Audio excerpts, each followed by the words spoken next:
Kemudian dikisahkan ada sekelompok Bani Israel yang keluar sehingga mereka mendatangi salah seorang kuburan di antara kuburan-kuburan mereka. Lalu sebagian mereka berkata, sebaiknya kita solat 2 rakaat dan berdoa kepada Allah agar Dia mengeluarkan kepada kami seseorang yang telah mati untuk kita bertanya tentang rasa kematian. Lalu kemudian mereka pun berdoa. Ketika mereka sedang berdoa itulah tiba-tiba kemudian keluar kepala dari kuburan itu, muncul kepalanya ke atas. Kemudian ketika muncul kepalanya di atas itu, orang yang sudah mati yang dihidupkan ini tiba-tiba ngomong dan mengatakan, ya haula ma aradtum ilayya, wahai kalian, apa maksudnya kalian membangkitkan aku? Faqad mittu mundu mi'ati sana, aku sudah mati 100 tahun yang silam.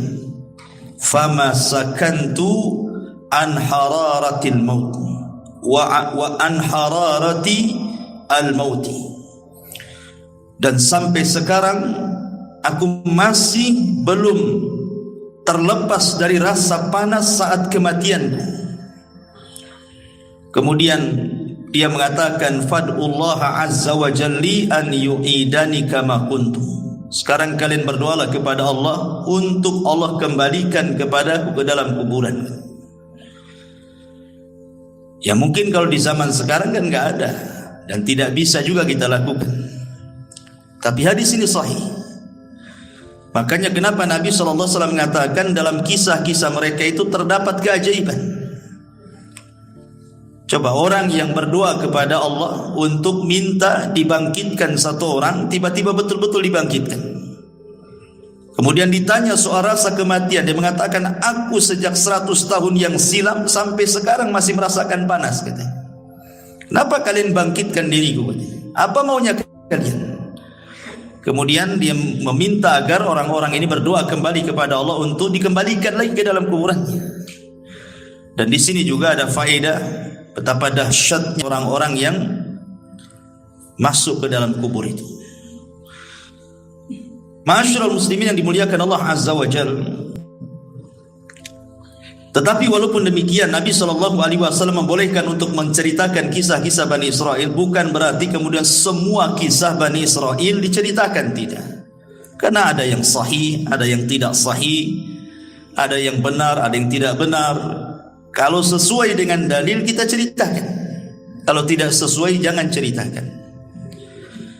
Makanya Nabi SAW mengatakan, jangan kalian tanya tentang ahli kitab tentang sesuatu, karena mereka tidak menunjukkan sedikit pun petunjuk kepada kalian. Boleh jadi akhirnya kalian mendustakan yang benar atau membenarkan yang dusta.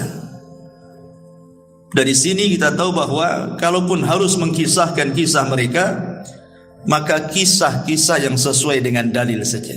Karena betapa banyak kisah-kisah Israiliyat itu yang nggak jelas, maudhu, palsu gitu ya. Nah, kita akan berusaha mengkisahkan kisah-kisah yang sesuai dengan dalil-dalil yang sahih. Ma'asyiral muslimin yang dimuliakan Allah Azza wa Jalla, yang pertama kisah tentang 2 orang di zaman Bani Israel yang salah satunya bersumpah melewati takdir Allah Subhanahu wa taala. Kisah ini disebutkan oleh Abi Hurairah radhiyallahu an, dan kisah ini juga dikeluarkan oleh Al-Imam Abi Dawud dan disahihkan oleh Syekh Nasiruddin Al-Albani rahimahullahu taala dalam As-Sahihah.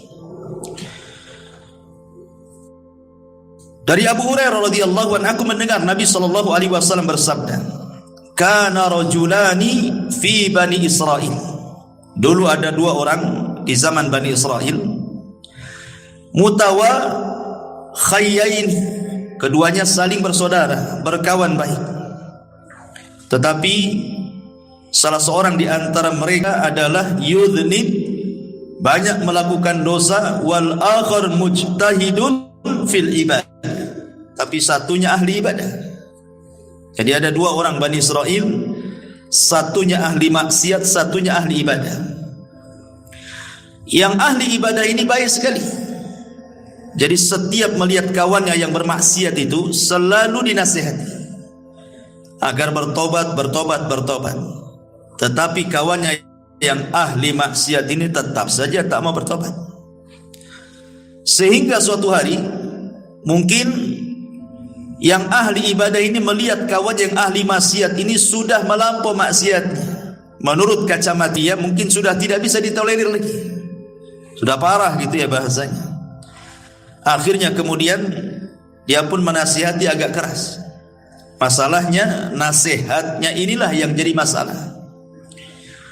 Dia mengatakan kepada kawannya ini yang ahli maksiat ini dengan bersumpah, wallahi illam tatub la yaghfirallahu lak aw la yadkhulukallahul jannah.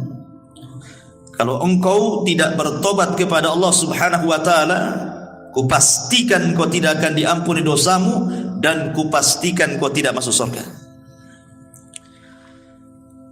Lah ketika kemudian disebutkan, orang yang ahli maksiat ini juga marah dan mengatakan, khallini wa rabbi abu ista alayya raqiban.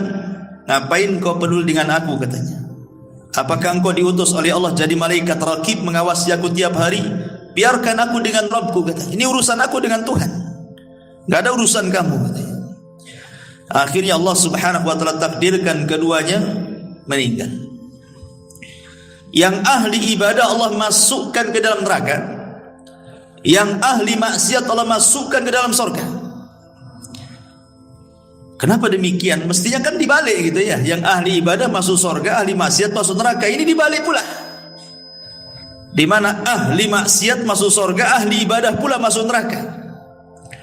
Masalahnya, kata Abu Hurairah radhiyallahu an, ketika mengomentari hadis ini, dia mengatakan, walladzi nafsi biadi, demi zat yang jiwaku berada di tangannya, kata Abu Hurairah, demi Allah, yang satu itu, maksudnya yang ahli ibadah itu, sudah mengucapkan dengan satu kalimat, au baqad dunyahu wa akhirata, yang menjadikan dunia dan akhiratnya terjungkal. Artinya tidak ada manfaatnya. Dunia tidak ada manfaat, akhiratnya pun tidak ada manfaat. Kenapa coba? Perhatikan di sini, kenapa Allah Subhanahu wa taala masukkan ahli ibadah ini ke dalam neraka dan ahli maksiat ke dalam surga? Karena yang ahli ibadah ini merasa ujub dengan ibadahnya. Dia merasa sombong dengan ibadahnya, seolah-olah dia paling suci dibandingkan kawannya yang ahli maksiat. Lah ujubnya inilah yang menjadikan Allah tidak suka. Sombong dia itu yang Allah tidak suka. Makanya ada kata-kata para ulama ini, seandainya ada ahli maksiat, semua maksiat dia lakukan, kemudian dia bertobat kepada Allah Subhanahu wa taala dengan tangisan, jauh lebih baik dibandingkan seseorang menghabiskan waktunya untuk ibadah tetapi ada ujub dalam hatinya. Jadi yang menjadikan orang ini masuk neraka apa? Karena ujub, merasa bahwa ibadahnya itu lebih hebat gitu ya. Sementara tidak tahu bahwa Allah Subhanahu wa taala itu tidak suka dengan ujub. Kemudian yang kedua kesalahannya adalah dia bersumpah atas nama Allah sehingga melewati takdirnya. Ingat, Allah yang menentukan ampunan dan Allah yang menentukan siapa yang berhak masuk surga. Tetapi orang ini sudah menentukan, kalau kau tidak bertobat, katanya, maka Allah tidak akan mengampuni dosamu dan kupastikan kau tidak masuk surga. Ini seolah-olah sudah mewakili Tuhan namanya. Ampunan itu milik Allah, surga milik Allah. Kenapa dia bicara seperti itu? Sementara yang ahli maksiat ini kan persoalan dia dengan Allah. Maksiat dia yang ia lakukan itu antara dia dengan Allah, bukan antara dia dengan hambanya. Kalau seandainya maksiatnya berkaitan dengan hamba itu lain lagi urusannya kan. Karena walaupun dia sudah bertobat, kalau orang yang kita zalimi belum memaafkan, Allah masih gantung tobat kita itu. Kalau dia tidak dimaafkan di dunia, maka ada kisos kelak pada hari kiamat. Tapi kan orang ini melakukan dosa antara dia dengan Allah. Rupanya Allah berkehendak mengampuni orang ini dan Allah masukkan ke dalam surga. Makanya ma'asyiral muslimin yang dimuliakan Allah Azza wa Jalla, di sini banyak faedah, di antaranya tidak boleh seseorang itu sombong dan juga ujub. Yang kedua, tidak boleh merendahkan orang lain, merasa kita lebih hebat, lebih suci dan begitu seterusnya. Makanya di antara adab memberikan nasihat itu, tidak boleh seseorang merasa dirinya lebih suci dibandingkan orang yang kita nasihati. Kemudian yang ketiga, bahwa persoalan ampunan dan surga itu adalah hak mutlak milik Allah. Sehingga mintalah ampunan kepada Allah dan mintalah surga kepada Allah Subhanahu wa ta'ala. Dan di sini juga ada faedah yang sangat baik. Artinya apa? Menjaga lisan. Karena yang ahli ibadah ini masuk neraka itu bukan karena membunuh, bukan karena minum khamar, bukan karena berjudi, bukan karena berzina, karena lisan. Ngomong sama kawannya kan, niatnya kan baik gitu. Niatnya baik supaya kawannya tobat, tapi ucapannya salah.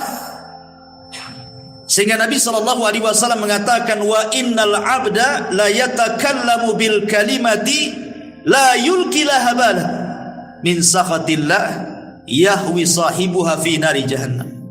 Terkadang ada seorang hamba mengucapkan satu kalimat tanpa sadar loh. Ini kan orang ini ngomong tanpa sadar karena emosi, sehingga mengeluarkan kata-kata kan. Tetapi tetap saja sadar ataupun tidak, orang ini karena sudah mengucapkan satu kalimat yang membuat Allah murka, cukup Allah masukkan dia ke neraka.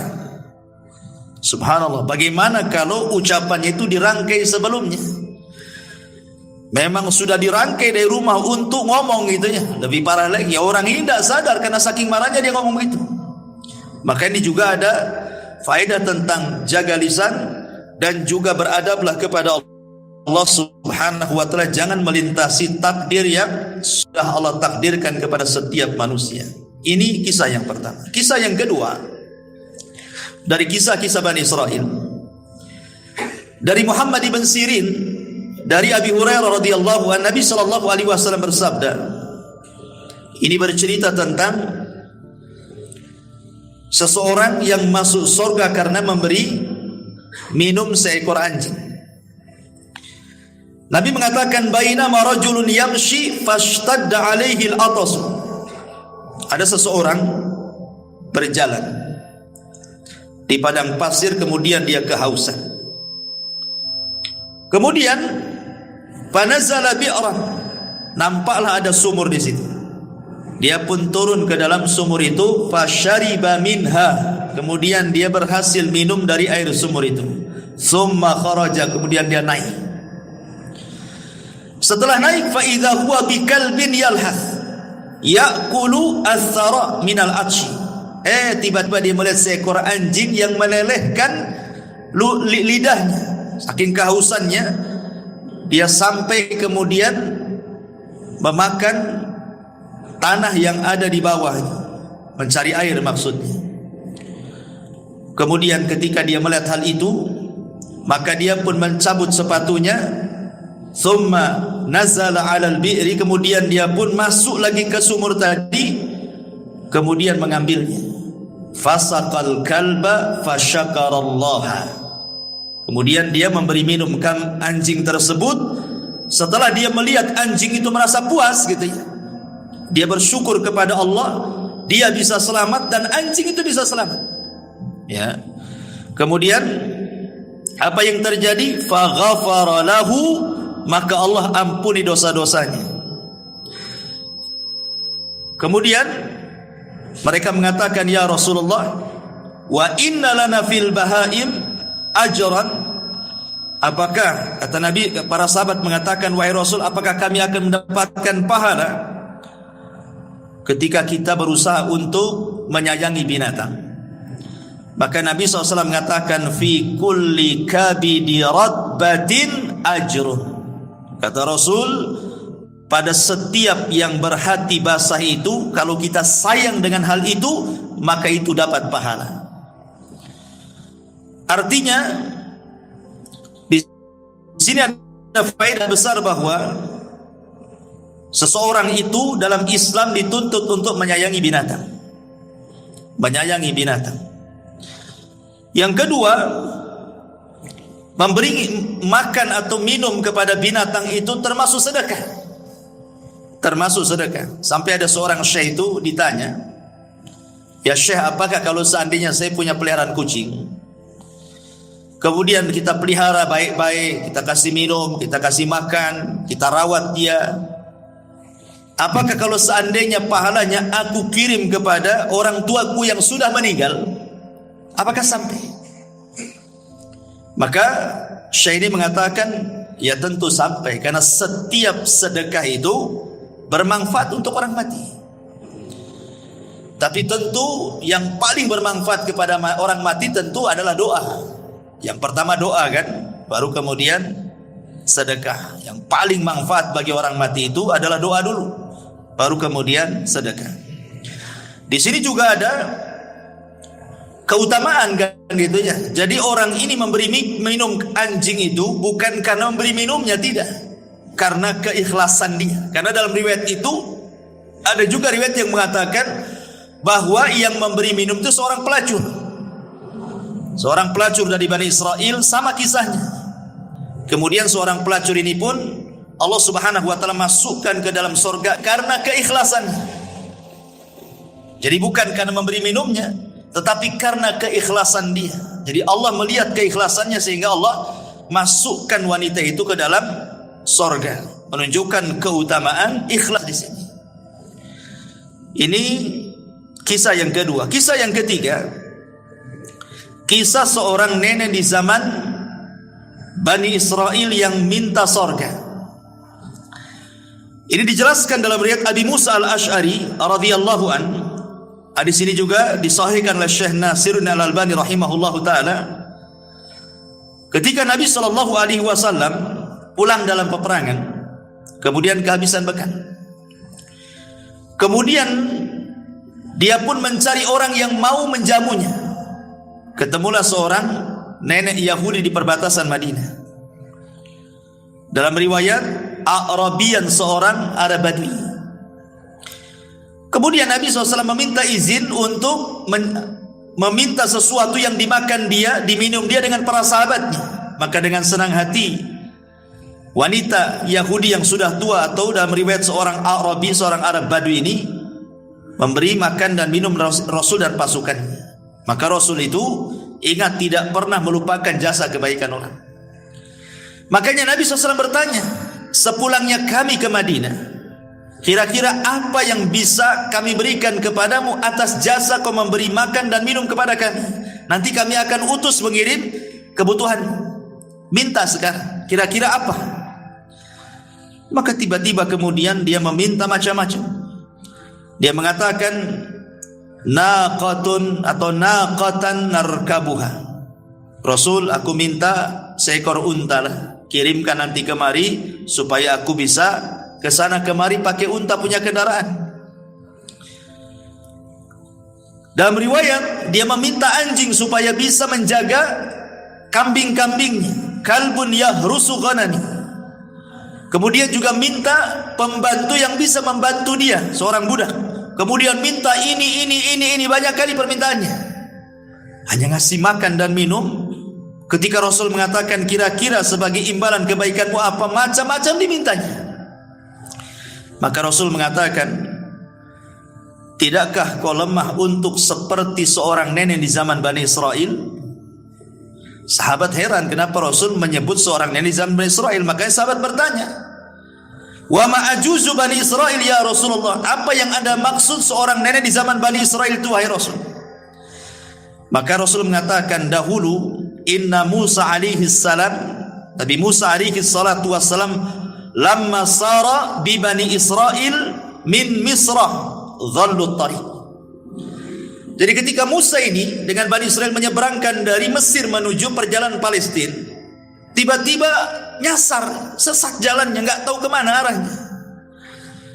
Kemudian para tokoh-tokoh Bani Israel, orang-orang pilihan Nabi Musa ini mengadu kepada Nabi Musa dan mengatakan, kami ingat bahwa dahulu Nabi Yusuf alaihi salatu wassalam sebelum meninggal, dia berwasiat agar dikuburkan di Palestina, jangan dikuburkan di Mesir.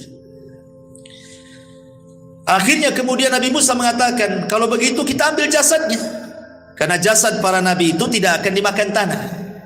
Walaupun ratusan tahun, ribuan tahun sekalipun, tetap saja jasadnya seperti itu. Kalau seandainya Allah izinkan kita membongkar kuburan Rasul kita, tentu jasadnya tidak akan dimakan tanah. Tapi kan tidak boleh kita mengambil jasad Nabi. Lah, akhirnya Musa bertanya, siapa di antara kalian yang tahu tentang letak kuburan Nabi Yusuf itu? Maka salah seorang di antara mereka ada seorang nenek zaman Bani Israel ini. Kata Nabi Musa, kalau gitu kita datangi nenek itu untuk menunjukkan di mana kuburannya.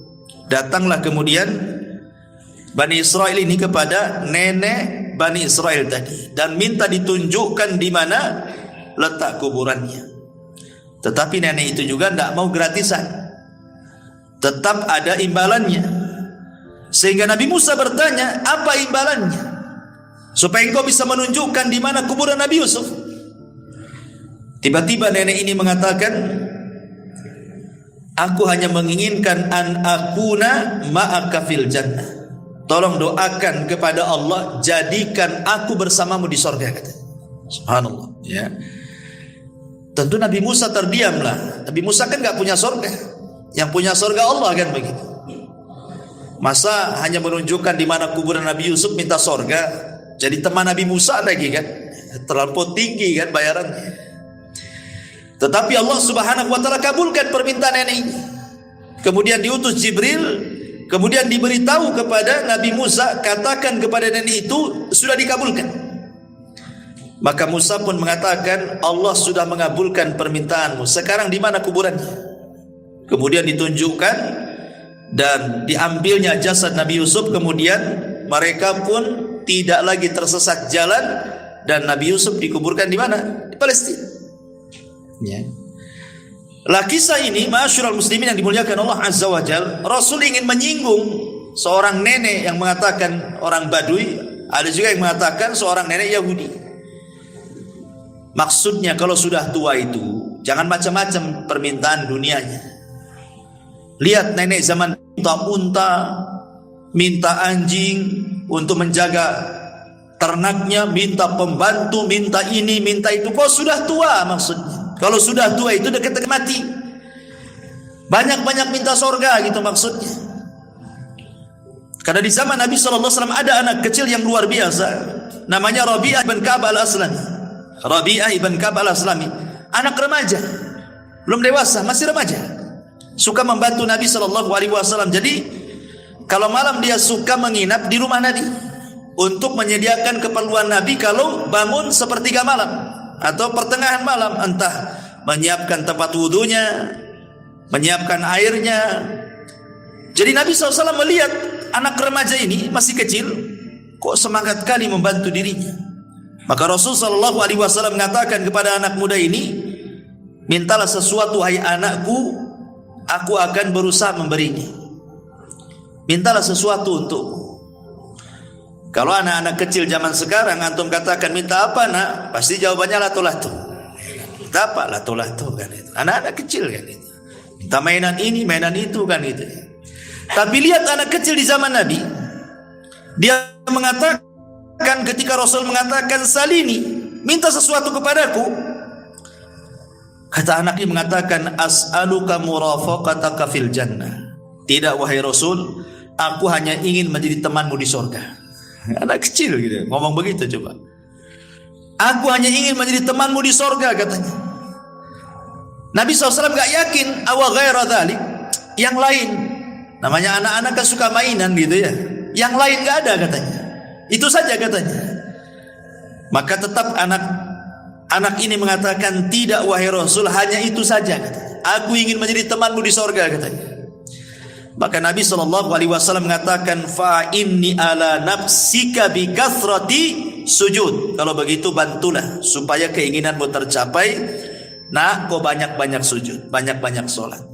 Sejak itulah Rabi'ah al-Aslami, Rabi'ah ibn Ka'ab al-Aslami, dia memperbanyak sholat. Maksudnya sholat sunnah, ya. Sholat wajib sudah jelas, sampai dia wafat. Ya, itu anak kecil nih. Bahkan seorang wanita namanya Ummu Amarah.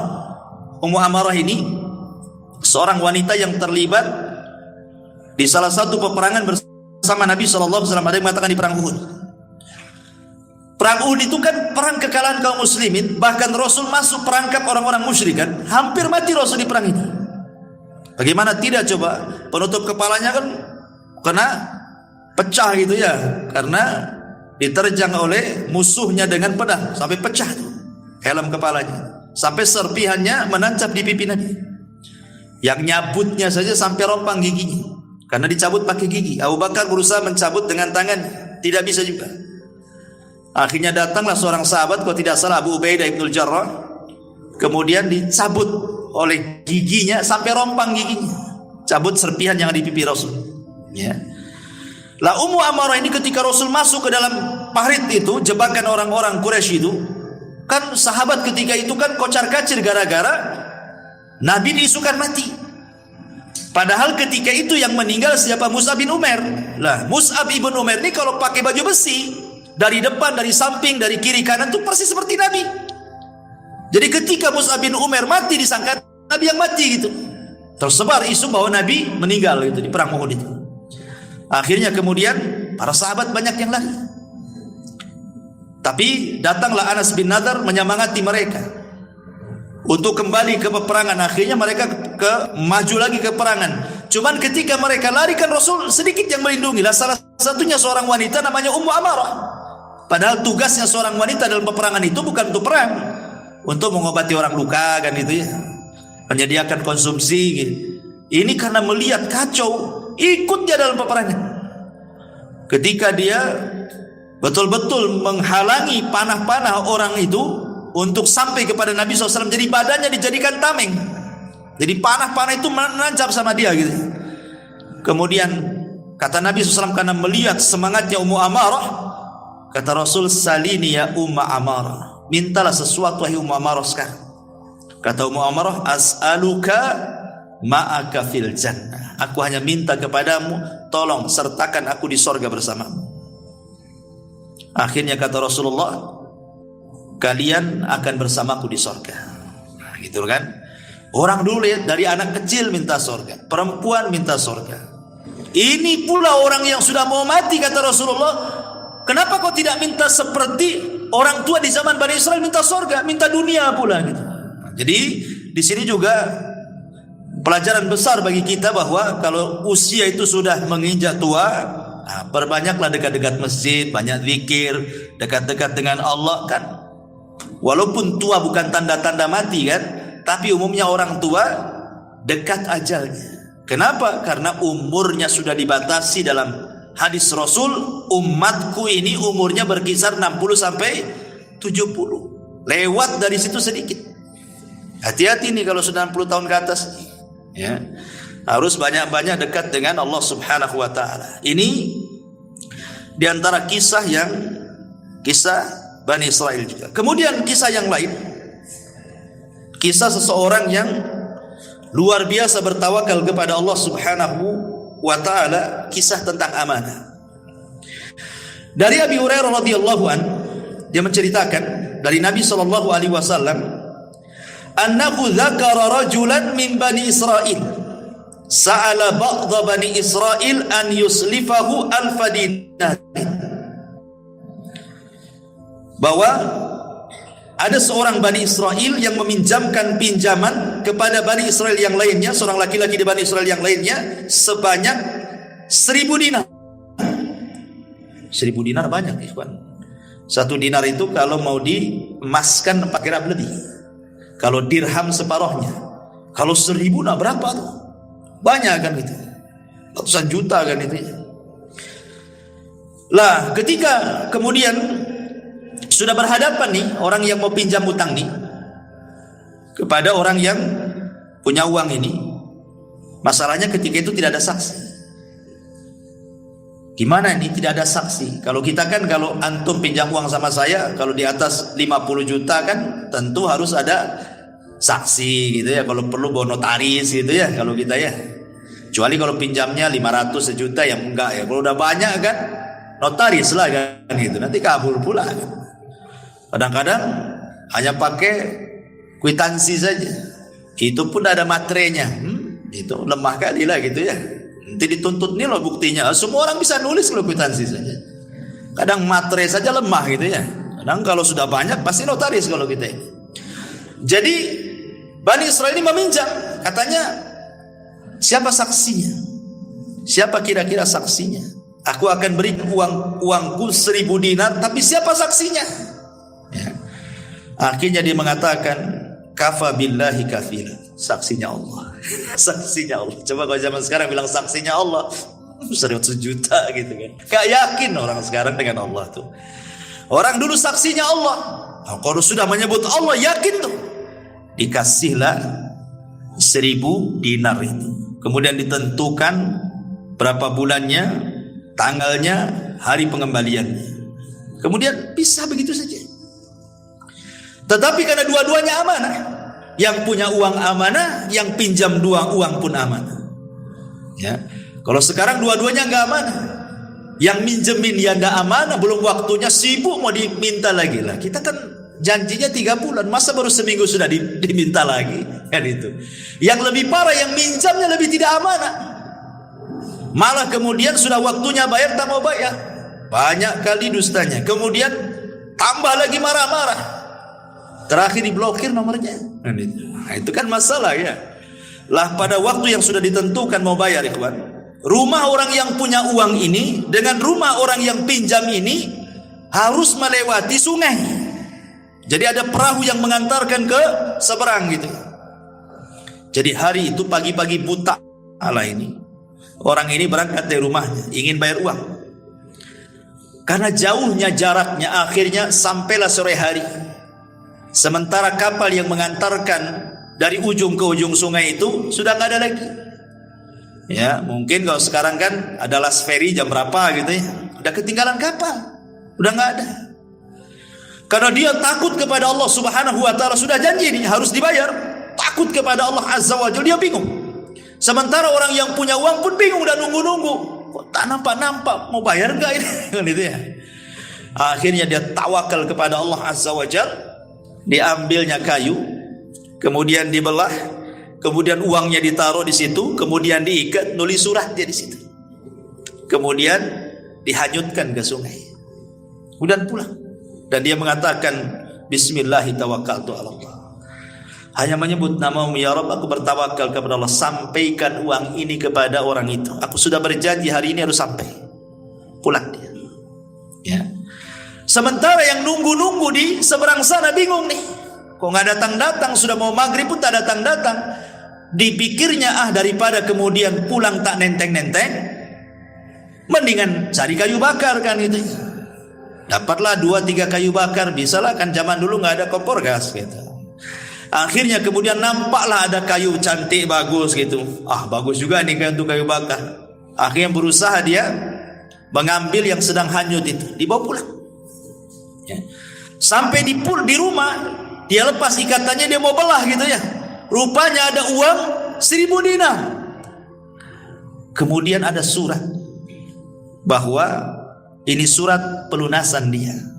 Subhanallah ikhwan. Makanya saya katakan di awal tadi, kisah-kisah Bani Israil ini aneh-aneh. Kalau antum lakukan kayak gini ikhwan, gak sampai ke orangnya. Coba aja. Anyutkan aja kayu itu. Apa enggak untung yang ngambil yang mandi itu kan itu ya. Nah dari sini ma'asyiral muslimin yang dimuliakan Allah Azza wa Jalla, ketika akhirnya ini pun bingung nih, karena kan zaman itu belum ada handphone. Kalau ada handphone kan bisa lah WA gitu, sampai tak gitu kan. Nah, tak sampai ya, atau sampai kan enggak ada WA. Jadi suatu hari ketemu. Ini orang yang ngutangi dengan orang yang berhutang ini. Kemudian dia mengatakan, kepada orang ini, sesungguhnya waktu aku hendak mengirim uang itu kapal sudah tidak ada, tetapi aku berusaha meletakkan di kayu, mudah-mudahan sampai kepadamu. Kemudian dia mengatakan, fa innallaha qad adda anka alladhi ba'da. Tenang, Allah sudah hantarkan kayu yang kau simpan uang itu kepadaku, katanya. Subhanallah. Dari sini kata para ulama, bagaimana ada beberapa faedah. Yang pertama tentang pentingnya seorang itu membayar hutang, sudah jelas ya. Kemudian yang kedua di sini ada fadlut tawakul, keutamaan tawakal yang kuat. Pasti orang bertawakal itu akan menyampaikan kepada tujuannya. Orang kalau menghendaki sesuatu kemudian menambatkan kepada Allah keinginannya, pasti Allah Subhanahu wa taala tidak akan menyia-nyiakan orang yang mengatakan, ya Rabb, wahai Rabb, aku ingin begini. Tawakalnya kuat, ya. Kemudian juga di sini juga ada tentang karamah para wali, isbat karamah al-auliya. Bagaimana di sini wali-wali Allah yang betul-betul beriman dan bertakwa Allah tolong. Ya, ini kan keajaiban gitu kan, mengantar uang pakai kayu bakar gitu ya. Kemudian juga dibolehkan seseorang di sini untuk hutang piutang. Dan ingat, hutang piutang dalam Islam ini murni persoalan sosial. Tidak boleh mengambil keuntungan dalam hutang piutang. Ingat ya, hutang piutang ini persoalan sosial. Murni soal persoalan sosial, sehingga tidak boleh mengambil keuntungan. Kalau ada hutang piutang mengambil keuntungan, berarti Anda sedang bertransaksi riba. Seperti dulu kan rentenir, pinjam 100 bayar 110, ya kan? Pinjam 1000 bayar 1100. Itu rentenir.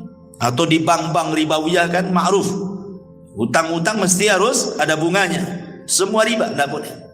Ataupun hutang piutang seolah-olah digambarkan bisnis yang banyak terjadi di masyarakat kan. Pamannya, saya sudah punya usaha, sudah jalan, cuman pengen dikembangkan, tidak ada modal lagi. Datanglah anak ke antum, ada nggak antum uang 50 juta per bulan, saya kasih antum 2 juta, mau nggak? Saya sudah ada usaha, anak pinjam saja, kalau kapan-kapan antum mau ngambil, antum bisa ambil. Akhirnya antum kasih ke saya 50 juta, tiap bulan anak kasih 2 juta, 2 juta, 2 juta. Sudah 1 tahun antum butuh duit, saya butuh duit lah, bisa nggak dibalikin duitnya? Yang kapan? Yang dulu yang 50 juta saya kembalikan 50 juta. Maka yang tiap bulan 2 juta, 2 juta itu riba tuh antum makan.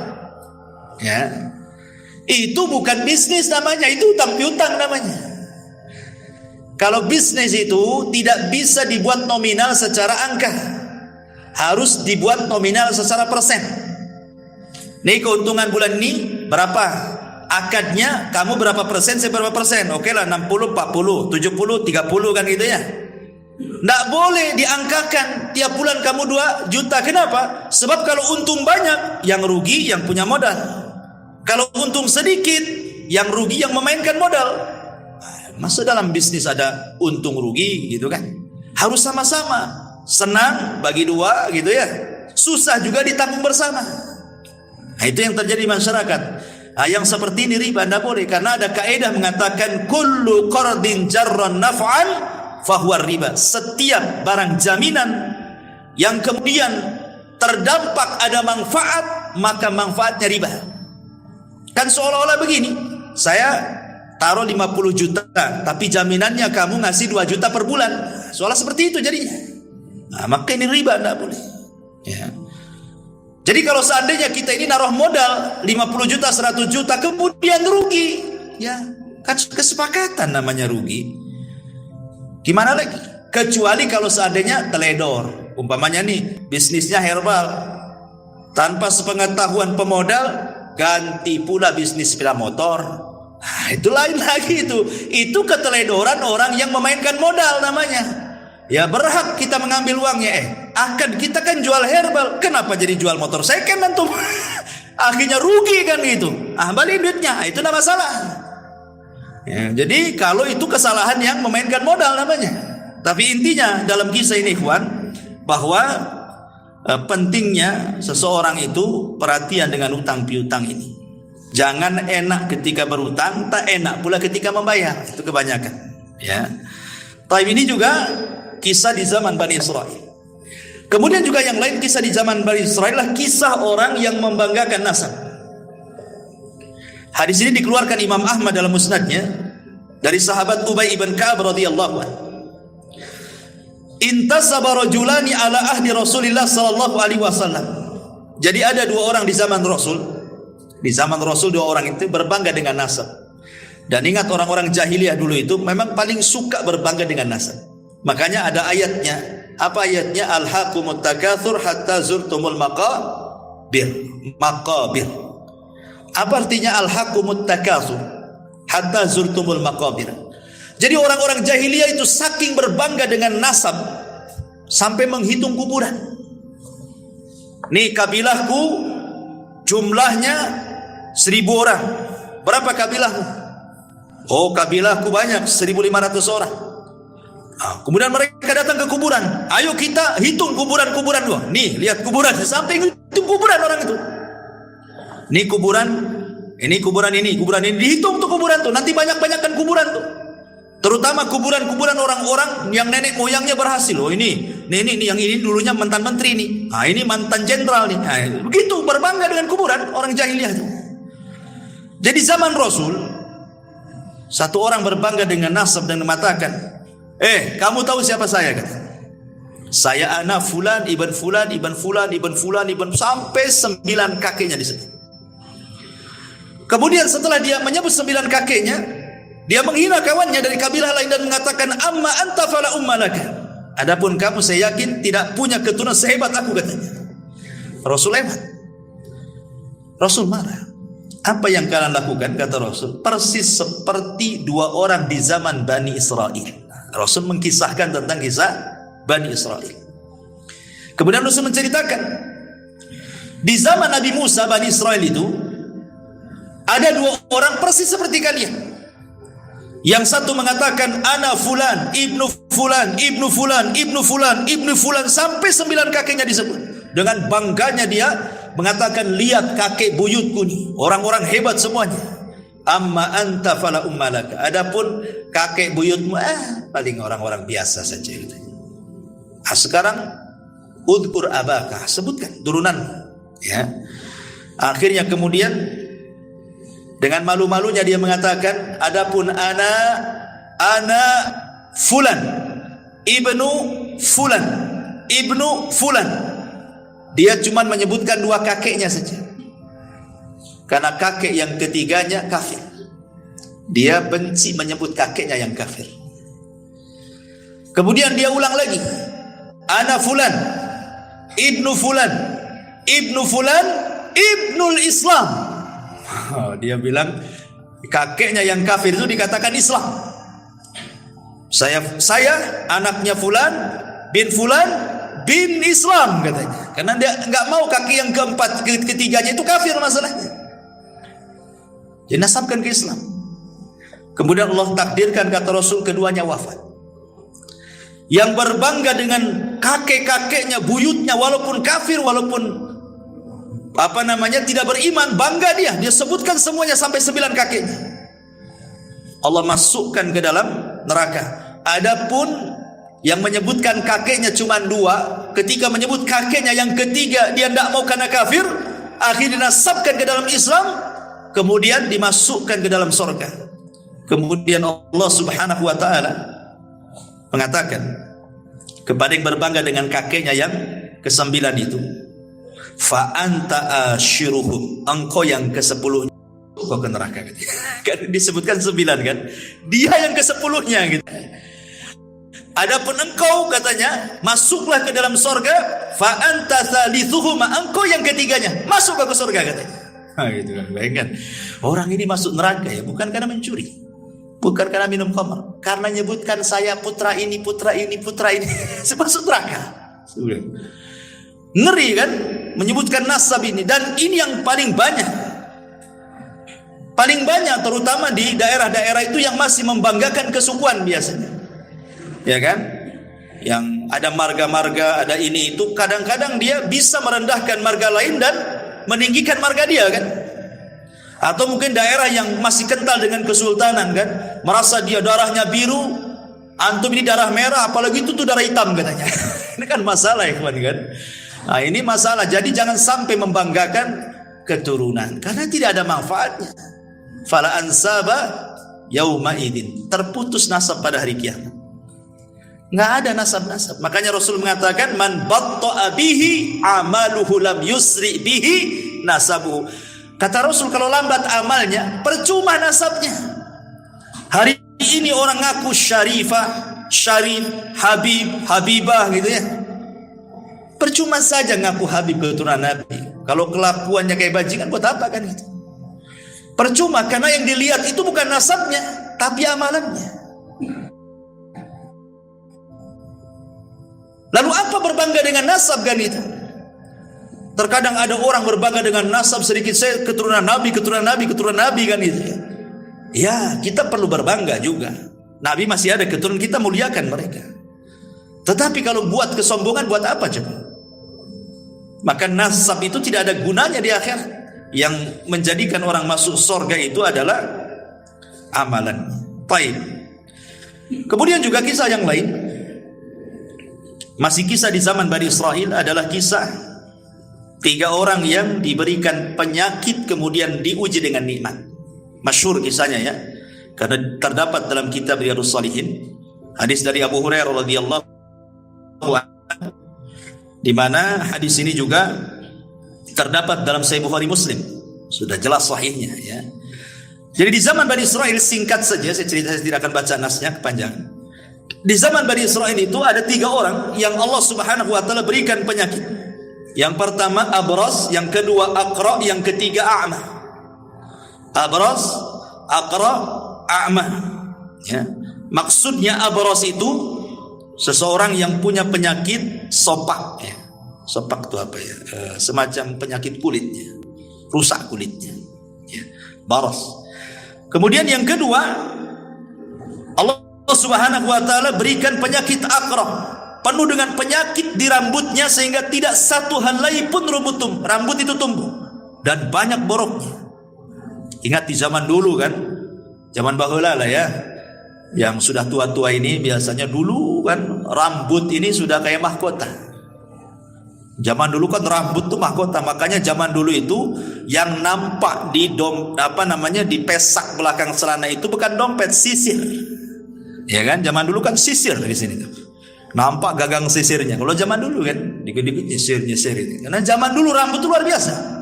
Sampai kalau perempuan itu bisa dijual tuh potongannya itu. Belum ada wig zaman sekarang kan. Zaman dulu tuh bisa dijual tuh potongan rambut, apalagi yang bagus mahal. Nanti dibuat gelung gitu kan. Itu zaman baheula kan.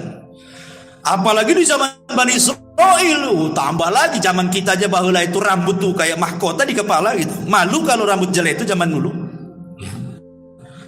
Apalagi zaman dulu kan banyak kutu ya kan. Nggak tahu sekarang kutu ini pada kemana hilang semua. Jadi akhirnya kemudian yang ketiga orang buta. Lah Allah Subhanahu wa taala mengirim malaikat dalam bentuk manusia. Datanglah kepada orang yang punya penyakit sopak, baros, yang penuh dengan borok di badannya itu. Kemudian dia mengatakan, tamanna ya abdi. Kalau bercita-cita Allah Subhanahu wa taala memberikan sesuatu, kira-kira apa cita-cita? Maka yang punya penyakit kulit mengatakan, kalau Allah kabulkan cita-citaku, aku hanya ingin satu, supaya Allah membersihkan semua penyakit di badanku dan Allah memberikan kulit yang indah kepadaku. Akhirnya orang ini mengusap. Malaikat yang menjelma orang ini diusap, sembuh seketika. Senanglah orang ini. Kemudian sebelum pulang, malaikat ini sebelum menghilang dia mengatakan, kira-kira hewan apa yang kau sukai? Dia mengatakan al-ibilu unta. Akhirnya dikasihlah unta bunting. Kemudian malaikat ini berpindah ke orang kedua, sama pertanyaannya. Orang yang botak banyak penyakitnya itu, maka orang ini mengatakan, kalau Allah berkehendak aku hanya ingin ditumbuhkan rambutku dan rambutku menjadi rambut yang paling indah sehingga manusia tidak membenciku lagi gitu. diusap rambutnya, masya Allah, langsung tumbuh, hilang penyakitnya, tumbuh rambut indah dan tidak ada rambut seindah orang ini. Kemudian yang ketiga, orang buta juga sama, disembuhkan. Lah orang yang punya penyakit di rambut ini, kemudian ditanya, binatang apa yang kau sukai? Dia mengatakan sapi. Akhirnya dikasih sapi yang bunting. Kemudian orang buta dikasih kambing, karena dia suka kambing, dikasih kambing bunting.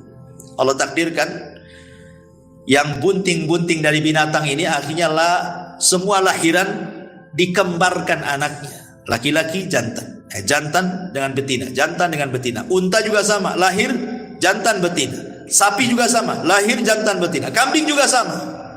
Akhirnya anak-anaknya Allah takdirkan hidup, kemudian kawin berkembang, berkembang. Akhirnya satu lembah. Kayalah yang satu juragan unta, yang satu juragan sapi, yang satu juragan kambing. Allah hendak menguji tiga orang ini. Diutuslah malaikat. Ya. Kemudian malaikat ini ketika datang untuk menguji apakah orang itu bersyukur atau tidak, menjelma seperti orang ketika dia belum sembuh penyakitnya. Jadi datang kepada orang yang dulu punya penyakit sofak, malaikat ini menjelma orang sofak juga. Maksudnya supaya diingatkan. Itulah kadang-kadang kalau kita pandai bersyukur kan. Dulu kita pernah susah kerja, kemudian kaya, nengok orang susah itu akan terbayang, dulu juga saya kayak dia kan itu. Maksudnya seperti itu. Jadi akhirnya dia mengatakan, wahai fulan, engkau kan banyak untamu katanya. Berikanlah satu unta untukku. Aku ini orang susah katanya. Bukankah unta-untamu itu pemberian dari Allah? Diingatkan. Ya. Tiba-tiba dia mengatakan enak saja. Ini untaku warisan bapakku. Kan kufur dia. Dia mengatakan ini unta-unta warisan bapakku. Kemudian kata malaikat ini, wahai fulan, lihat kondisiku. Katanya. Bukankah dulu seperti diriku gitu maksudnya. Diingatkan, bukankah aku dulu seperti diriku? Dia mengingkarinya tidak katanya. Maka malaikat ini mengatakan, jika perkataanmu dusta, maka Allah akan kembalikan semua nikmat-nikmatmu akan dicabut oleh Allah Subhanahu wa ta'ala. Karena dia dusta, seketika akhirnya muntahnya mati semua, badannya terserang penyakit lagi, datang lagi penyakit sofaknya. Ya, orang yang tidak syukur nikmat, Allah kembalikan dan Allah ambil nikmatnya. Nauzubillah. Kemudian orang yang kedua juga sama, yang rambutnya yang dulunya botak, malaikat pun sama datang dalam bentuk orang botak. Sama juga tidak bersyukur, akhirnya dibuat botak lagi, banyak penyakit lagi, sapinya dimatikan semuanya. Kecuali orang buta. Ketika orang buta ini yang sudah tidak buta lagi, malaikat datang dalam bentuk orang buta, diminta kambingnya. Apa kata buta? Jangankan kau minta satu kambing, satu lembah kau ambil katanya. Sudah cukup pemberian, melihat ini nikmat yang luar biasa katanya. Malaikat ini baru ngaku, aku ini utusan Allah, hendak menguji kamu. Karena engkau bersyukur, maka matamu tidak akan buta selamanya dan kambingmu akan semakin banyak di lembah itu. Ini kan, ini namanya apa? Tentang pentingnya orang syukur nikmat. Ini juga diantara kisah-kisah Bani Israil. Dan di sini juga ada keimanan bahwa malaikat bisa tasyakul. Malaikat itu bisa tasyakul. Tapi malaikat tidak bisa dilihat manusia. Kalau aslinya nggak ada manusia yang sanggup melihat kecuali Nabi kan itu ya. Atau orang-orang yang diizinkan Allah Subhanahu wa ta'ala, atau kecuali hewan. Kalau hewan mungkin bisa melihat malaikat, seperti ayam bisa melihat malaikat. Makanya Rasul mengatakan apabila mendengar kokokan ayam di mana gitu ya. Untung yang punya ayam itu kan, malam-malam dibukokok nih. Nah, jangan-jangan ada yang nyuri ayam saya ini. Gitu. Minta nikmat atau ayamnya hilang katanya. Subhanallah. Baik.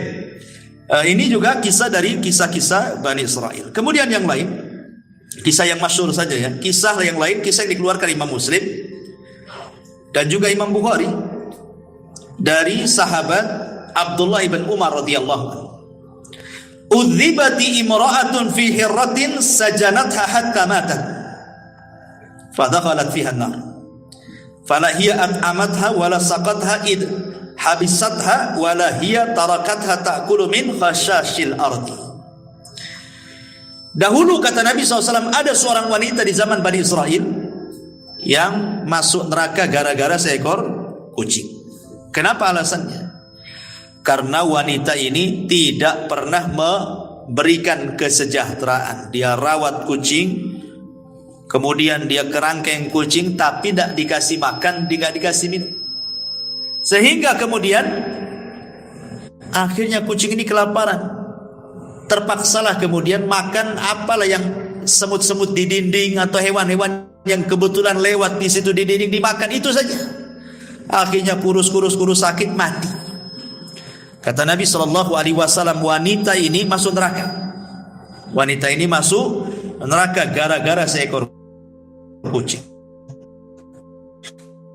Yang dimuliakan Allah Azza wa Jal, dari sini ada faedah. Ini juga wanita ini kan kisah zaman Bani Israel. Di antara faedahnya adalah haram hukumnya menyiksa binatang. Tidak mesti kucing, binatang apapun boleh disiksa, tidak boleh, kecuali binatang yang boleh dibunuh. Kecuali binatang yang boleh dibunuh. Apalagi binatang ini sudah Allah tundukkan kepada kita, sudah Allah jinakkan kepada kita, antum siksa pula. Ayam, kambing, sapi, unta kan Allah jinakkan kepada kita, jangan disakiti. Makanya ketika ada orang mau menyembelih kambing di zaman Rasul, kemudian diseret dengan paksa dan dipukuli, apa kata Rasul? Hei fulan, apakah engkau akan membunuh kambing itu 2 kali? Sudah kau siksa, kau sembelih, katanya. Nggak boleh menyiksa binatang. Yang kedua, boleh seseorang itu memelihara kucing, kemudian diletakkan di kerangkeng, namanya dikasih kota gitu ya, rumah-rumahan kucing, digembok, selama Anda memberikan kesejahteraan, entah makanan, entah minuman, nggak apa-apa. Ya, mafhum daripada hadis ini kan. Wanita ini kan melihara kucing, kesalahan dia karena nggak ngasih makan. Artinya kalau kasih makan, kalau kasih minum, kalau kasih kesejahteraan, tidak mungkin wanita ini masuk neraka. Mafhumnya kan seperti itu. Makanya dibolehkan orang itu memelihara kucing, asal kasih makan, kasih minum, kasih kesejahteraan. Kalau sudah waktunya kawin, ya kawinkan. Ya. Nah, tapi jangan antum pula yang kawinin dia. Karena ada orang kawin sama kambing, ya kan? Itu di Jawa tuh, di mana tuh orang kawin sama kambing, didandani pula kambingnya, cantik pula tuh kambing tuh, ya. Tapi rupanya acting gitu ya. Jadi ditangkap polisi, oh ini untuk ini saja, konten gitu ya. Ya alasan lah depan polisi kan. Jangan-jangan betulan enggak konten itu kan. Naudzubillah, karena juga kan ada ulama membahas orang yang menyetubi binatang kan ada hukumnya. Ya, hukum bab tentang haramnya seseorang menyetubuhi binatang. Ketika dibahas para ulama pastilah ada orangnya kan. Tidak mungkin ulama nyantumkan bab gitu saja nggak ada orangnya kan itu ya. Jangan-jangan betulan kan itu ya. Atau kalau konten alhamdulillah, tapi janganlah konten kayak gitu. Konten masa konten kawin-kawin sama kambing, kayak gak ada perempuan lagi kan. Naudzubillah. Ya. Taib. Kemudian juga di antara kisah Bani Israel adalah kisah kejujuran juga dan juga amanah. Kisah ini menarik. Kisah ini dikeluarkan Imam Bukhari dan Muslim dari Abi Hurairah radhiyallahu anhu. Ceritanya begini, singkat saja. Jadi ada seseorang punya tanah. Seorang ini punya tanah. Kemudian ada orang lain dari Bani Israel ingin membeli tanah itu. Akhirnya sudah deal-dealan harga sekian-sekian, deal, oke, kasih uang, mana tanahnya? Nih tanahnya, selesai. Ya.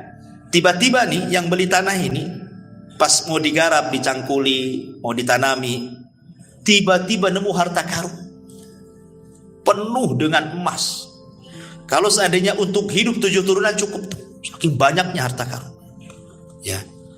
Akhirnya kemudian nggak enak dia. Lah, saya kan beli kebun, bukan beli harta karun kan itu ya. Dicari orang yang membeli tanah itu. Setelah ketemu, ya fulan, ambil harta karunmu ini, saya kan beli kebunmu, katanya. Kata yang punya tanah sebelumnya, oh tidak, saya sudah beli kebun ini kepadamu. Kalau kau nemu apa-apa dalam kebunku kan milik kamu, karena kau sudah beli, katanya. Yang membeli tanah, oh tidak bisa, saya hanya beli tanah, bukan beli harta karunnya, katanya. Asih begitu aja, coba bayangkan. Ini kalau terjadi di zaman sekarang, mana ada antum bilang ini. Antum sembunyi-sembunyi lah, alhamdulillah katanya kan, ada harta karun katanya. Akhirnya kemudian nggak mau juga, yang satu nggak mau, saya tahu. Akhirnya datang sampai ke pengadilan, bayangkan. Gara-gara ini sampai ke mahkamah. Hakim bingung. Semana putusin ini. Ketika ditanya kepada yang penjual, dia mengatakan, saya jual tanah Pak Hakim. Kalau dia mendapatkan apapun dalam tanah, ambil. Itu hak dia. Kemudian yang satu mengatakan, tidak Pak Hakim, saya membeli tanahnya. Saya tidak beli harta karunnya katanya. Ini milik dia, ambil katanya. Kamu bingung Hakim itu akhirnya kan. Mana satu nih mau kasih, ini tak mau kan itu. Kalau saya hakimnya, sudah kasihkan saya aja kan. Kalau saya hakimnya kan itu ya. Tapi Pak Hakim ini bijak. Kamu punya anak enggak? Punya. Siapa anakmu? Laki-laki perempuan? Laki-laki. Kamu punya anak? Sama. Perempuan, laki-laki, perempuan. Kawinkan aja anakmu. Maharnya harta karunmu. Subhanallah. Akhirnya dinikahkan. Jadi kaya anak-anaknya. Enggak kemana-mana kan. Ya.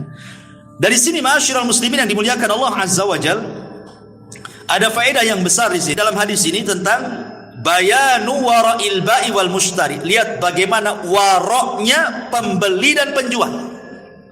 Penting warok dalam jual beli itu. Kenapa? Jangan sampai kita memasukkan hal yang syubhat dalam perut kita. Ingat Ibrahim bin Adham. Dia beli segantang kurma di Mekah. 1 kilo lah bahasa, 1 gantang. Kemudian nampaklah 1 butir kurma di bawah gantang. Dikiranya itu kurma yang jatuh dari langit itu. Dia ambil, dia makan. Dia berhusnudzon, itu mungkin boleh jadi di takaran itu yang sudah ditakar jatuh. Ya. Kemudian dia pergi ke Palestina karena ingin i'tikaf di Masjidil Aqsa. Berhari-hari dia ibadah nggak pernah khusyuk, nggak pernah khusyuk. Sholat nggak khusyuk, baca Quran nggak khusyuk. Akhirnya dia berpikir, itulah ulama dulu kalau memakan sesuatu yang haram tuh pengaruh kepada ibadahnya kan. Apa yang dilakukan saya ini? Kenapa ndak ibadah kok agak khusyuk-khusyuk? Diingat-ingat maksiat apa, perasaan tak ada maksiat saya kan. Rupanya teringat dengan 1 butir kurma itu. Oh, jangan-jangan gara-gara 1 butir kurma itu katanya. Langsung dia dari Palestina, bayangkan, berangkat bertolak ke Mekah. Ya kan jauh dari Palestina Mekah, mau sebulan ya kan. PP 2 bulan kan itu ya. Langsung dicari orang yang jualan itu. Rupanya sudah tak ada. Tidak ada orang jualan itu. Ditampaknya dulu yang jual orang tua, sekarang kok jadi anak muda yang jual nih. Kemana yang jual tuh? Didatangi. Nah, mana orang yang jual dulu di sini? Kan di sini orang tua dulu. Kata anak ini, oh iya itu bapak aku sudah meninggal katanya. Mau menangis dia gara-gara meninggal. Ya. Kemudian dicerita, gimana nak? Kalau seandainya kamu ikhlaskan yang 1 butir, kan bapakmu sudah nggak ada, otomatis nih warisan kamu. Ikhlaskanlah yang 1 butir itu katanya. Kata anak ini, Pak, gitu ya, kalau 1 butir saya ikhlaskan, masalahnya bapakku itu anaknya banyak katanya. Anaknya bukan saya saja, anaknya banyak, bersebar di mana-mana. Kata Ibrahim bin Adham, subhanallah, sudah, mana alamat-alamatnya nih? Saya akan datang minta maaf kepada mereka, minta diikhlaskan. Satu-satu didatangi anak-anaknya. Ketika sudah mengikhlaskan semuanya, barulah dia khusyuk ibadahnya. Kita ini nggak pengaruh mau ngambil nggak ngambil ibadah, karena memang nggak pernah khusyuk kita. Kan gitu. Jadi gimana lagi, nggak ngaruh. Memang hari-hari juga nggak khusyuk, sholat nggak khusyuk, nggak biasa. Tapi lihat ulama ini luar biasa kayak gini. Ya. Subhanallah ya. Ini juga diantara kisah Bani Israel. Kemudian juga ada kisah Bani Israel ini, seorang wanita pendek, karena ingin tinggi badannya, akhirnya dia diikatkan kayu di kakinya. Di kisahnya ini juga hadis sahih dikeluarkan Imam Muslim dari Abi Sa'id Al-Khudri radhiyallahu anhu dari Nabi sallallahu alaihi wasallam, kanat imra'atun min Bani Israil qasiratun tamshi ma'a imra'ataini tawilataini fattakhadat rijlaini min khashabin wa khataman min dhahabin mughlaqin mutbaqin thumma hasyathu miskan wa huwa atyabut tib famarrat baina al-mar'ataini falam ya'rifuha faqalat biyadiha hakadha. Dari Abu Sa'id Al-Khudri radhiyallahu an, bahwa Nabi kemudian dia berjalan di antara 2 wanita yang tinggi. Lalu dia memakai sepatu dari kayu supaya tinggi juga gitu ya. Apa sekarang pakai hak ya, sepatu tinggi itu ya. Dan cincin dari emas yang tertutup. Kemudian dipolisinya dengan minyak wangi dari misik Dia adalah wewangian yang paling wangi saat itu, dan sampai saat ini juga misik juga paling wangi kan. Dan minyak misik ini paling susah karena kan diambil dari darah menjangan. Jadi kalau ngambil minyak misik ini ada menjangan, atau menjangannya kijang, itu kijang liar, lari kencang. Nanti pas lari itu ditangkap. Nah, nanti darah khususnya, enggak semua darahnya, ada darah-darah tertentu dalam kijang itu setelah lari kencang, itulah bahan minyak misik itu. Makanya mahal karena harus kejar-kejaran dulu dengan kijang baru dapat minyak misik kan gitu. Minyak misik ini mahal gitu ya. Lah, kemudian lalu wanita ini berjalan di antara dua wanita itu, maka mereka para laki-laki tidak mengetahui. Kemudian dia ayunkan tangannya begini sambil gerak-gerak cincinnya. Cincinnya kan sudah diolesi minyak wangi sehingga laki-laki tidak kenal dia. Dari sini kata para ulama, larangan tidak boleh wanita memakai kaki palsu supaya nampak tinggi badan. Larangan tidak boleh. Ya kan sekarang banyak kan sepatu ditinggi-tinggiin biar nampak tinggi gitu ya. Tidak boleh, haram. Ya. Dan di sini juga ada larangan tidak boleh seorang wanita berhias untuk di luar kepada suaminya. Berhias di luar tidak boleh. Menunjukkan bahwa berhias di luar suaminya bagi seorang wanita ini tradisinya siapa? Bani Israel, tradisi Yahudi itu. Atau yang meninggi-ninggikan badannya dengan sepatu yang tinggi supaya nampak tinggi, ini juga tradisi orang-orang Yahudi. Betul kata Rasulullah, tattabi'anna sanana man kana qablakum shibran bi shibrin wa dhira'an bi dhira'in hatta law dakhulu juhra dabin la dakhaltum. Kalian sedikit demi sedikit akan mengikuti tata cara umat sebelum kalian sejengkal demi sejengkal, sehasta demi sehasta. Kalaupun mereka masuk ke lubang biawak padang pasir, ingat, biawak padang pasir ini kalau dia punya buat lubang di padang pasir itu berkelok-kelok, nggak lurus, susah ya. Tapi walaupun demikian kalian ikut di belakangnya. Dan ingat ya, dhob padang pasir dengan dhob Batam beda. Biawak padang pasir dengan biawak Batam beda. Kalau biawak padang pasir itu warnanya putih, kalau biawak Batam warnanya hitam. Kalau biawak padang pasir makan sayur, kalau biawak Batam makan ular atau makan ngeri, makan semua kanibal kan. Ya, jadi nggak bisa disamakan. Oh, Rasul melihat Khalid bin Walid makan biawak gitu ya. Kemudian kata Khalid makan Rasul, kata Rasul tidak. Di negeriku nggak ada. Di sini ada sunnah takrir namanya. Rasul tidak mengharamkan dan tidak memakan. Artinya boleh makan biawak. Tapi biawak seperti apa yang bisa dimakan? Biawak di padang pasir yang nggak kanibal. Sebab kalau biawak padang pasir nih disatukan dengan biawak Batam satu kandang, dimakan tuh biawak padang pasir tuh. Ya. Nah, jadi tidak semua biawak. Kalau biawak kita haram lah. Dia kan termasuk hewan yang muftarish. Ya, hewan yang nerekam dengan kukunya kan. Itu tidak boleh. Ya, kalau biawak padang pasir kan yang dimakan dia rumput, sayur, dia enggak kanibal. Beda hukumnya, ya. Intinya bahwa di sini tidak boleh larangan seorang wanita meninggi-ninggi badan dengan kayu dan sepatu dan begitu seterusnya. Taib. Kemudian juga kisah yang selanjutnya ya, yang sahih dikeluarkan Imam Muslim tentang kisah hujan yang hanya menyirami satu petak tanah saja. Dijelaskan dari Abu Hurairah radhiyallahu an, Rasul bersabda, "Bainama rajulun fi falatin minal ardi fasami'a sautan fi sahabin iski hadiqata fulan." Adalah seorang Bani Israel berjalan di pemantang sawah. Tiba-tiba nengok ada awan hitam sedang berjalan.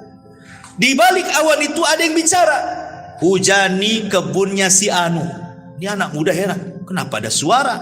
Tengok kiri kanan tak ada, tengok depan belakang tak ada. Rupanya ketika tengok ke atas, rupanya suara dari atas. Terus berbicara, "Hujani kebun si fulan, hujani kebun si fulan bin fulan." Terus penasaranlah anak muda ini, diikuti awan itu. Setelah jauh dari pematang sawah itu, rupanya awan hanya berhenti di satu petak tanah itu saja.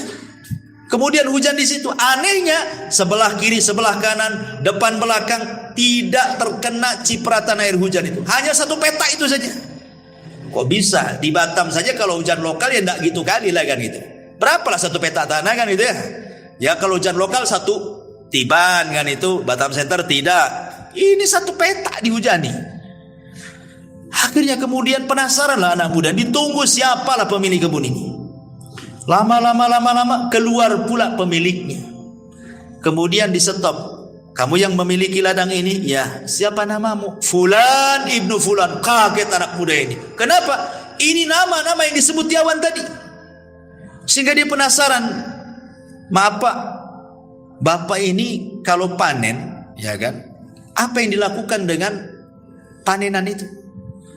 Maka Bapak ini mengatakan, aku sih kalau panen aku buat 3 katanya. 1/3 untukku dan keluargaku untuk dimakan. 1/3 aku kembalikan ke ladangku, 1/3 aku sedekahkan katanya. Kenapa kau tanya itu katanya? Baru cerita tadi. Tadi ada awan aku ikuti, rupanya hanya hujan di sepetak tanah bapaknya. Lihat.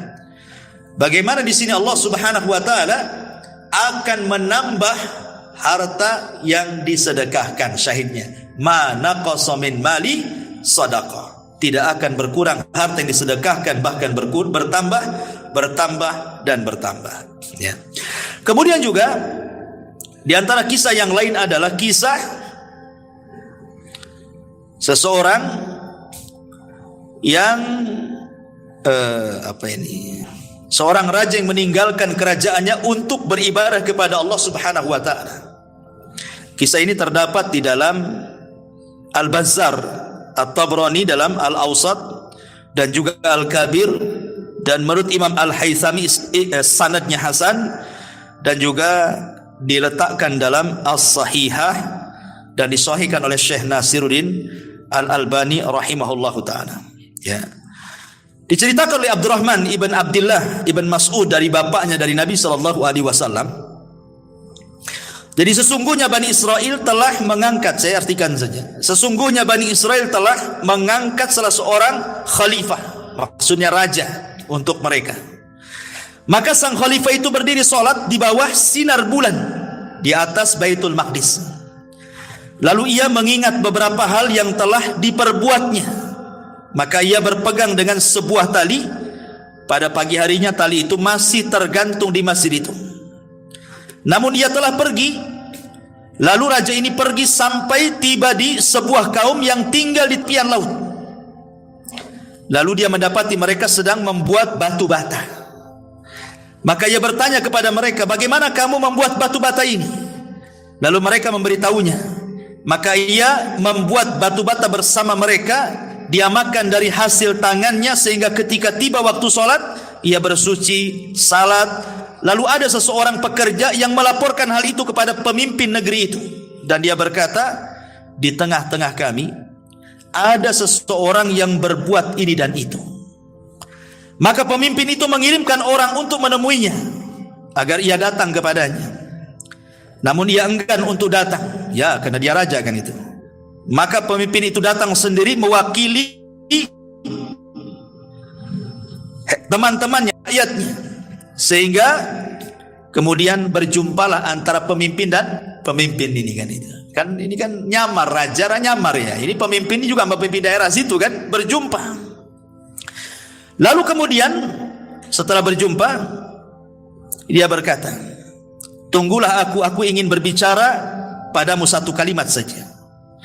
Maka orang itu berdiri sehingga berbicara dengan pemimpin itu dan memberitahukan kepadanya bahwa ia adalah seorang raja dan bahwa ia pergi karena takut terhadap dosa. Pemimpin negeri itu berkata, sesungguhnya aku akan menyusul berbuat seperti itu bersamamu. Maka keduanya beribadah kepada Allah dan kemudian meminta kepada Allah agar diwafatkan berdua, sehingga keduanya wafat. Maka Abdullah bin Mas'ud berkata, kalau aku berada di Rumailah Mesir, tentu aku akan memperlihatkan kepada kamu kuburan kedua raja tersebut yang tobat bersama-sama. Luar biasa kisah ini kan. Jadi bagaimana di zaman Bani Israel ada seorang raja yang takut dosa. Kemudian karena takut dosa ditinggalkan kerajaannya. Nampaklah rakyatnya di situ ada yang sederhana, kerjanya cuman buat batu bata, ikut pula di situ. Kemudian dia kerja bersama mereka, makan bersama mereka. Disitulah dia merasakan lezatnya hidup bersama orang-orang susah. Tidak seperti ketika dia jadi raja gitu kan. Akhirnya kemudian kan aneh, raja itu kan beda penampilannya, pasti terawat gitu ya. Orang desa kan nampak orang desa ya, nggak terawat badannya ya. Ini raja tentu ya, kalau di zaman sekarang kayak setingkat menteri saja bersih-bersih itu ya, sauna, steambath atau apa yang penting dirawat. Jadi dicuriga loh orang-orang ini, mana ini orang mana ini, kok ganteng banget. Dilaporkan kepada raja tempatan situ. Kemudian rajanya datang gitu ya. Kemudian ngomong-ngomong baru cerita, aku ini raja juga. Terenyuhlah raja situ. Kok bisa dia raja datang ke daerahnya, kumpul bersama rakyatnya hanya untuk beribadah. Itu daerah dia. Makanya dia pun kemudian mengambil ibrah dari pelajarannya. Dia pun ingin sama seperti dia. Akhirnya sama-sama kerja, hidup di situ, beribadah di situ sampai mati. Kan itu. Nah, ini kan luar biasa. Ini menunjukkan juga nasihat kepada para pemimpin. Ini hadis ini isyarat kepada para pemimpin, karena dulu ada namanya Yahya al-Burmuki di zaman di zaman Bani Umayyah. Dia dipercaya oleh Khalifah Harun ar-Rasyid untuk memimpin kota Madinah. Tetapi dia pun melintasi wewenangnya sebagai gubernur. Dia pun berkasus. Akhirnya Harun ar-Rasyid menangkap dia dan anaknya dipenjarakan. Yahya al-Burmuki. Sehingga anaknya ini bingung kesalahan bapaknya apa, sama-sama masuk penjara kan gitu. Jadi anaknya ngomong kepada al-Burmuki ini, Yahya al-Burmuki ini mengatakan, wahai abi, dulu kita ini dihormati, dihargai, macam-macam orang mandang kita sekali perintah orang langsung laksanakan. Kenapa setelah hidup senang kita kok disempitkan dalam penjara ini? Ada apa wahai ayah? Bingung anaknya. Maka Yahya al-Burmuki mengatakan, wahai anakku, boleh jadi ini doa-doa yang pernah kita zalimi katanya. Boleh jadi ini doa-doa yang pernah kita zalimi melesat ke langit sehingga Allah kabulkan. Seperti inilah jadinya. Betul kata Nabi SAW, doa yang orang yang dizalimi itu kan melesat sampai ke atas awan. Ketika doa itu sampai kepada Allah, apa kata Allah?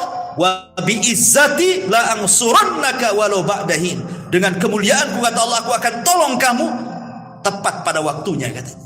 Kata Imam Ibnul Qayyim, walaupun doa itu disambut oleh orang kafir sekalipun, maka Allah akan di samping orang kafir itu. Bukan karena kekafirannya, tapi Allah tidak suka dengan kezaliman. Kata Imam Ibnul Qayyim ya, catatannya bagus ya. Ini juga di antara kisah, dan banyak sekali ini sebenarnya kisahnya, masih ada 10 kisah lagi tapi waktu juga ya. Insyaallah kita lanjutkan minggu depan. Ya, ini saja, mudah-mudahan ada manfaatnya. Subhanaka bihamdika asyhadu an la ilaha illa anta astaghfiruka wa atubu ilaik. Allahu ta'ala alam. Assalamualaikum warahmatullahi wabarakatuh.